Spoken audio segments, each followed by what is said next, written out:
Welsh! Helo, neu fel o'n i'n dweud yng Nghymru, mae'r mwyafrif ohonoch chi'n iawn, ond mae'n knwllyn bach sy'n difethu i bawb. Wrth i chi ddysgu iaith newydd, mae'n gwbl bwysig eich fod chi'n danfon eich holl arian i fi, Adam Gilda. ADAMGILDER, care of hub, care of SWC. I fi, Adam Gilda. Eich holl arian. I gyd.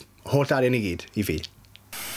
Un o fy hoff bethau am yr iaith Gymraeg yw ei ddefnydd o gyfansodderiau, sef geiriau wedi creu allan o ddau neu fwy o geiriau eraill. Mae'r gair cyfansoddair ei hun yn gyfansoddair.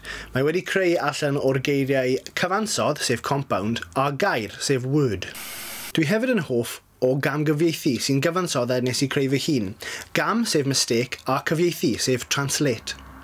Mae enghreifftiau o gamgyfieithu I weld ar arwyddion ledled Cymru.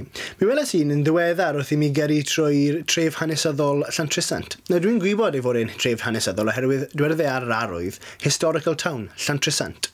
Ac oddi tan o'n Gymraeg cafodd ei cyfieithu I tref hanesydd Llantrisant, sydd yn cyfieithu yn ôl I Saesneg fel Llantrisant, a historian's town.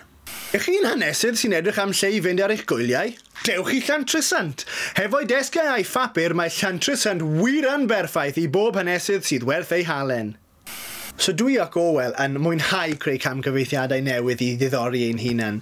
Ond dyna beth yw hwyl pan eich fod chi'n ffilmio sketches yn eich ystafell gwely ac fod eich ffrind gorau yn dylluan sydd wedi creu allan o ddefnydd a botymau a fod e'n Gymro Cymraeg, ond gan fod wedi enwi ar ôl awdur Saesneg, mae'n just yn grac trwy'r amser.